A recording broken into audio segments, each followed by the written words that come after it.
Guys, welcome back to channel. இன்னைக்கு நம்ம time travel Chinese ட்ராமாவோட நெக்ஸ்ட் எபிசோடு தான் பார்க்க போகிறோம். போன எபிசோடில் நம்ம ஹீரோ டைமை ஃப்ரீஸ் பண்ணியிருப்பாரு. அதனால சிவில் சர்வெண்ட்டான போயங் நீ திரும்ப ஃபியூச்சருக்கு போயே ஆகணும் அப்படின்னு சொல்லி நம்ம ஹீரோவை ஃபோர்ஸ் பண்ணிட்டு இருக்க.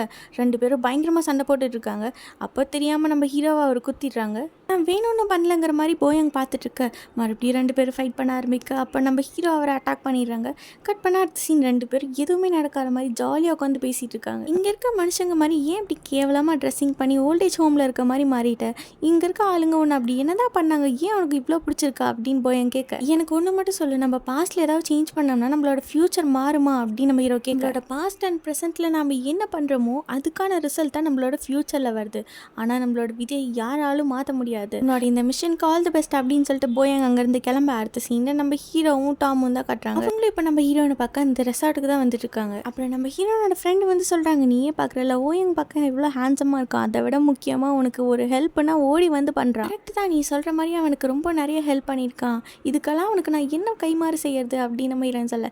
அப்படி ஏதாச்சும் நீ எனக்கு பண்ணணும்னு நினச்சேன்னா நைட் நம்ம ரெண்டு பேரும் கொஞ்சம் தனியாக டைம் ஸ்பெண்ட் பண்ணலாம் அப்படின்னு நம்ம ஓயங் சொல்ல. கண்டிப்பாக போகலாமே அப்படின்னு நம்ம சூயிச்சோ சொல்கிறாங்க. அப்படியே அவங்க திங்ஸ் எல்லாம் எடுத்துகிட்டு போக தூரத்தில் நம்ம ஹீரோயின்னு பார்க்குறாங்க. என்னது இவர் இங்கே இருக்காரு, கண்டிப்பாக இது நம்மளோட இல்யூஷனாக தான் இருக்கும் அப்படின்னு சொல்லிட்டு நம்ம ஹீரோயின் போகிறாங்க. அவள் இங்கே தான் இருக்கா அப்படின்னு நம்ம ஹீரோ சொல்ல. என்னது என் கண்ணுக்கு எதுவும் தெரியாது, உங்கள் கண்ணுக்கு மட்டும் எப்படி தெரியுது அப்படின்னு நம்ம டாம் பார்த்துட்டு இருக்க. அடுத்த சீனில் நம்ம அங்கிள் பயங்கரமாக டென்ட்டு போட கஷ்டப்பட்டு இருக்காங்க. டென்ட்டு போட இவ்வளோ நேரமாக ஆயிடுது, நாங்களாக இருந்தால் 5 நிமிஷத்தில் பண்ணியிருப்போம் அப்படின்னு நம்ம ஹீரோன்னு சொல்லிட்டு இருக்க. டென்ட்டு போகிறதுக்கு இவ்வளோ சீன்லாம் வேண்டாம், போய் வேறு ஏதாச்சும் வேலை இருந்தால் பாருங்க அப்படின்னு நம்ம ஹீரோன்னு சொல்ல. அப்போ நம்ம ஹீரோ வந்துடுறாங்க. டாக்டர் ஜயோ நீங்கள் என்ன பண்ணுறீங்க அப்படின்னு கேட்க. நான் உனக்காக தான் வந்தேன் அப்படின்னு நம்ம ஹீரோனை பார்த்து சொல்கிறாரு. அடுத்த சீனில் நம்ம ஹீரோவும் ஓயங்கும் ஒன்றா சேர்ந்து டென்ட் போட ட்ரை பண்ணிருக்காங்க. ஸோ ஜோ நீ என் பக்கம் வந்து ஹெல்ப் பண்ணு, இல்லை என் பக்கம் தான் வரணும் அப்படின்னு சொல்லி ரெண்டு பேரும் சண்டை போட. வெளில வந்து பார்த்துட்டு நான் யார் பக்கம் வரல போகிறேன் அப்படின்ட்டு நம்ம ஹீரோன்னு போயிடுறாங்க. கேம்ப் ஃபயர் போடுறதுக்காக நம்ம அங்கிள் கல்லெல்லாம் தூக்கிட்டு வந்து போட ட்ரை பண்ணி இடுப்பு உடஞ்சது தான் மிச்சம் அப்படின்னு சொல்லி அழுதுட்டு இருக்க. ஐயா கொடையை பிடிச்சிட்டு நம்ம யூன் உட்காந்து வேடிக்கை பார்த்துருக்காங்க. உனக்கே நம்ம மகாராணி மாதிரி உட்காந்துட்டு இருக்க, என்னோட கஷ்டம் எனக்கு தான் தெரியும் அப்படின்னு சொல்ல. ஃபர்ஸ்ட் இந்த கொடையை பிடிங்க அப்படின்னு சொல்லி அவங்க அசால்ட்டாக அந்த கல்லை தூக்கி போட்டுறாங்க. இவ்வளோ மனுஷங்க லிஸ்ட்லேயே சேர்த்த முடியாதுடா அப்படிங்கிற மாதிரி நம்ம அங்கிள் அப்படியே ஷாக்காக பார்த்துட்டு இருக்க. எப்பவும் போல் நீ இப்போவும் எதுக்கும் உதவாத யூஸ்லெஸ் தான் அப்படின்னு இருக்க. இந்த பக்கம் நம்ம எங்கள் வந்து டேபிளாக அரேஞ்ச் பண்ணிருக்காங்க. இதுதான் நீ கொண்டு வரேன்னு சொன்ன சேரா அப்படின்னு இருக்க. நம்ம ஹீரோவும் சேரெல்லாம் செட் பண்ணி கொண்டு வந்து வைக்க. ஜாலியாக என்ஜாய் பண்ணலாம், நல்லா சாப்பிட்லாம் அப்படின்னு சொல்லி இப்படி என்னை வேலை வாங்கி ஹாஸ்பிட்டலில் அட்மிட் பண்ணிடுவீங்க போல் அப்படின்னு நம்ம அங்கிள் போலம்பு. அங்கே பாரு அவங்க ரெண்டு பேர் எவ்வளோ போட்டி போட்டுட்டு சூப்பராக வேலை செய்கிறாங்க. எனக்கு மட்டும் என்ன, நானும் ஸ்ட்ராங்கு தான் அப்படின்னு நம்ம அங்கிள் சொல்லிட்டு இருக்கா. அடுத்த ஓயங் வந்து பெட் ரெடி பண்ணுறதுக்காக வாயிலே காற்று ஊதிட்டு இருக்காங்க. இதை பாரு தம்பி, சின்ன பையங்கிறது நிரூபிக்காது, இதுக்கு தான் இந்த மாதிரி எக்யூப்மெண்ட்ஸ் எல்லாம் யூஸ் பண்ணோம் அப்படின்னு நம்ம ஹீரோ வந்து ஆன் பண்ணி வைக்க.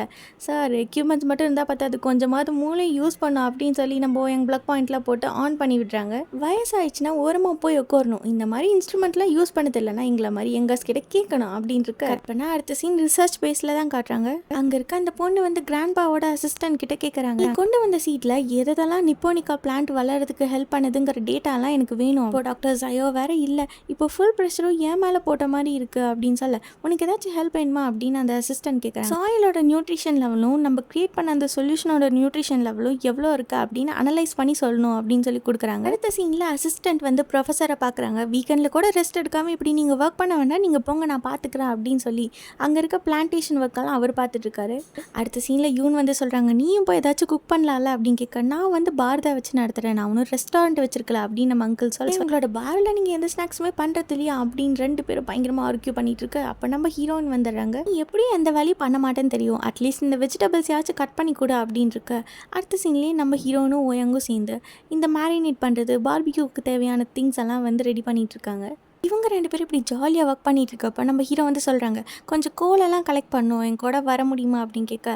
நம்ம ஓயங்க வேறு வழியே இல்லாமல் அவர் கூட போகிறாரு. கட் பண்ண அடுத்த சீன் நம்ம ஓயங்க வந்து கேட்குறாங்க, இனிமேட்டு சூஜோட லைஃப்பில் நான் இன்டர்ஃபர் ஆக மாட்டேன், இனிமேட்டு நீ தான் அவளுக்கு ஒரு நல்ல லைஃப் பார்ட்னராக இருந்து பார்த்துக்கணும் அப்படின்னு நீங்கள் தானே சொன்னீங்க, இப்போ மட்டும் எதுக்கு நடுவில் வரீங்க அப்படின்னு கேட்க. அன்றைக்கி நான் தெரியாமல் சொல்லிட்டேன், என் மேலே ஹோப் இல்லாமல் சொல்லிட்டேன், பட் ஆனால் இப்போ நான் அதை வந்து உணர்ந்துட்டேன் அப்படின்னு நம்ம ஹீரோ சொல்ல. இப்போ தான் நானும் சூஜோ எங்கள் ரிலேஷன்ஷிப்பில் அடுத்த லெவலுக்கு போக ஆரம்பிச்சிருக்கோம், நாங்கள் ரெண்டு பேரும் கொஞ்சம் க்ளோஸ் ஆக ஆரம்பிச்சிருக்கோம். ஸோ இன்னைக்கு நைட் நான் அவளுக்கு ப்ரப்போஸ் பண்ண போகிறேன் அப்படின்னு நம்ம எங்க சொல்ல. டியா உன்னால் முடிஞ்ச பெஸ்ட்டை நீ பார்த்துக்கோ, நானும் இன்னைக்கு அவளுக்கு ப்ரப்போஸ் பண்ண போகிறேன் அப்படின்னு நம்ம ஹீரோ சொல்கிறாரு. இங்கே டென்ட்டுக்குள்ளார ஏதோ ஒரு சவுண்டு கேட்குதா அப்படின்னு சொல்லி நம்ம ஹீரோனும் அவங்க ஃப்ரெண்டும் போய் பார்க்க. டாம் நல்லா குடிச்சிட்டு அப்படியே மட்டையாக கிடக்குறாங்க. அப்போ நம்ம ஹீரோ வந்து சொல்கிறாங்க, இப்போ நான் 3 கவுண்ட் பண்ணுறதுக்குள்ளே நீ மட்டும் எந்திரிக்கல, என் கையில் செத்தா அப்படின்னு சொல்ல. 1 2ன்னு ஸ்டார்ட் பண்ணுறதுக்குள்ளார ஹாய் அப்படின்னு சொல்லிட்டு எந்திரிச்சு உட்காந்துடுறாங்க. அடுத்து செலிப்ரேட் பண்ணுறதுக்காக எல்லா ஏற்பாடும் நம்ம ஹீரோயின் அந்த டீம் எல்லாரும் பண்ணிட்டு இருக்க. அப்போ கூட நம்ம ஹீரோவும் எங்கும் சண்டை போட்டுட்டு தான் இருக்காங்க. அப்போ அங்கிள் வந்து சொல்கிறாங்க நான் இப்போ ஒரு சூப்பரான மேஜிக் பண்ணி காட்ட போகிறேன் அப்படின்னு. அவங்க எல்லாரும் இங்கே கஷ்டப்பட்டு வேலை செஞ்சுட்ருக்கோம், நீங்கள் மட்டும் ஜாலியாக என்ஜாய் பண்ணுறீங்களா அப்படின்னு சொல்லி நம்ம ஹீரோயின் கடுப்பாகி அவங்கள துரத்தி அடிச்சிட்ருக்க. அங்கே கட் பண்ணால் அடுத்த சீன் இந்த ரிசர்ச் சென்டரில் தான் காட்டுறாங்க. ஸ்ட்ரேஞ்சர் அவங்க வளர்த்த பிளான்ட்லேருந்து ஒரு லீஃப் எடுத்து அது ஏதோ ஒரு சொல்யூஷன் கூட கலந்து அவர் பிடிச்சி வச்சிருக்க எலிக்கு கொடுத்து டெஸ்ட் பண்ணிட்டு இருக்காங்க. அடுத்த சீனில் நைட் ஆனதும் நம்ம ஹீரோ வந்து டாம்கிட்ட கேட்டுட்ருக்காங்க, யாரு கேட்டு நீ குடிச்ச, ஒரு வேலை சொன்னால் உருப்படியே செய்யறதில்ல, இந்த மாதிரி சாப்பிட்றது மட்டும் டன் கணக்கில் சாப்பிட்டுட்டு இருக்கா அப்படின்னு கேட்க, நீங்கள் காஸ்ட்லியான ரோபோட்டாக வாங்கியிருக்கணும், நீங்கள் தான் சீப்பான என்ன வாங்குனீங்க, சரி இப்போ எதுக்காக நீ ட்ரான்ஸ்ஃபார்ம் ஆன, ஒழுங்காக நீ உன்னோட பழைய உருவத்துக்கே போ அப்படின்னு சொல்ல உங்களுக்கு ஹெல்ப் பண்ணலான்னு தான் நான் வந்தேன் அப்படின்னு சொல்லிட்டு இருக்காங்க. அப்படியே அங்கே கட் பண்ணால் இங்கே நம்ம ஹீரோயின் வந்து அவங்க ஃப்ரெண்டு கிட்ட கேட்குறாங்க, டாக்டர் சயோ கிட்ட நீ தானே சொன்ன நான் இங்கே வந்திருக்கேன் அப்படின்னு. ஆமாம் நான் தான் ஹெல்ப் பண்ணலான்னு சொன்னேன், எதுக்காக இப்படிலாம் பண்ணுற, உன்னை யார் இதெல்லாம் பண்ண சொன்னா அப்படின்னு சொல்லி நம்ம ஹீரோயின் கடுப்பாக, அதெல்லாம் நீ விடு, ஓயங்க நீ சூஸ் பண்ணுவியா இல்லை டாக்டர் சயோவை சூஸ் பண்ணுவியா அப்படின்னு அவங்க ஃப்ரெண்டு கேட்க, இப்போ எதுக்கு நீ இப்படி டிஸ்கஸ்டிங்காக கொஷின் கேட்டுருக்கா அப்படின்னு நம்ம ஹீரோயின் கடுப்பாக, என்னப்பா எல்லோரும் தனித்தனியாக பேசிட்டு இருக்கீங்க, நம்ம எல்லாரும் ஒன்றா சேர்ந்து கேம் விளாட்லாம், நான் ஒரு புது கேம் வச்சுருக்கேன் அப்படின்னு அங்கிள் சொல்கிறாரு. இப்போ அங்கே கட் பண்ண அடுத்த சீன் நம்ம வீட்டில் இருக்க ப்ரொஃபஸரை தான் காட்டுறாங்க. அந்த நிப்போனிக்கா பிளான்ட்டை பற்றி ஒரு ரிசர்ச் பேப்பர்ஸ் எல்லாம் வந்து புக்லெட் மாதிரி ரெடி பண்ணி வச்சிருப்பாரு. அதை எடுத்து ரெஃபர் பண்ணிட்டு இருக்க, நடுவில் ஒரு பேஜ் வந்து கிழிஞ்சிருக்கு, இது யார் பண்ணியிருப்பா அப்படின்னு சொல்லி அவர் திங்க் பண்ணிட்டு இருக்க, நம்ம அங்கிள் வந்து கேமோட ரூல் சொல்ல ஆரம்பிக்கிறார். இந்த கேமில் நம்ம என்ன பண்ண போறோம்னா, நான் ஒரு கொஸ்டின் வந்து யாராவது காதில் சீக்ரெட்டாக சொல்லுவேன், அந்த கொஸ்டின் யாருக்காச்சும் தெரியணும்னு நினச்சிங்கன்னா ஒரு ட்ரிங்க் எடுத்து குடிச்சு நீங்கள் தெரிஞ்சுக்கலாம், இல்லைன்னா அந்த ஆன்சரை நீங்கள் தான் கண்டுபிடிக்கணும் அப்படின்னு சொல்ல ஃபர்ஸ்ட் அந்த கொஸ்டினை வந்து ஹீரோயின் காதில் சொல்லிடுறாங்க. நீ யாரையாச்சும் சூஸ் பண்ணி அவங்க கிட்ட ஆன்சர் கேட்கலாம் அப்படின்னு இருக்க, அவங்க நம்ம ஓயங்க சூஸ் பண்ணுவாங்க. ஓயங்க காதுலலாம் போய் நம்ம ஹீரோயின் பேசணுமா அப்படிங்கிறதுக்கு நம்ம ஹீரோ வந்து எனக்கு அந்த கொஸ்டின் தெரிஞ்சாகணும் அப்படின்னு சொல்ல, நம்ம அங்கிள் வந்து சொல்கிறாங்க, ஃபர்ஸ்ட் டே டாக்டர் ஜயாவா சூப்பர், இந்தாங்க ஃபர்ஸ்ட் நீங்கள் இந்த ட்ரிங்க் குடிங்க அப்படின்னு சொல்லி நம்ம ஹீரோ ஊற்றி கொடுக்க அவரும் குடிக்கிறாங்க. மறுபடியும் நம்ம ஹீரோயின் கிட்டேயே தான் வந்து கொஸ்டின் சொல்கிறாங்க. மறுபடியும் நம்ம ஹீரோயின் வந்து ஓயங்க தான் செலக்ட் பண்ணுறாங்க. ஹீரோயின் ஓயங்கிட்ட பேசக்கூடாதுங்கிறதுக்காகவே மறுபடியும் நம்ம ஹீரோ வந்து ட்ரிங்க் பண்ணுறாரு. இப்படியே கேம் கண்டினியூ ஆகிட்டுருக்கு.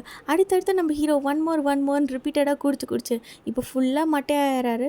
நம்ம அங்கிளும் கேமை ஸ்டாப் பண்ணுற மாதிரி தெரியல, நம்ம ஹீரோனும் எங்கே தான் சூஸ் பண்ணுறாங்க. ஹீரோக்கும் வேறு வழி இல்லாமல் பயங்கர கடுப்பில் அப்படியே குடிச்சிட்ருக்கு. இதோட இந்த எபிசோட் முடியுது. நெக்ஸ்ட் எபிசோட் நம்ம நாளைக்கு பார்க்கலாம். லைக் பட்டனை போடுடா, உன் கருத்தை கமெண்ட்ல சேருடா. இந்த வீடியோ பிடிச்சிருந்தா மறக்காம சப்ஸ்கிரைப் பண்ணுங்க மக்கள்.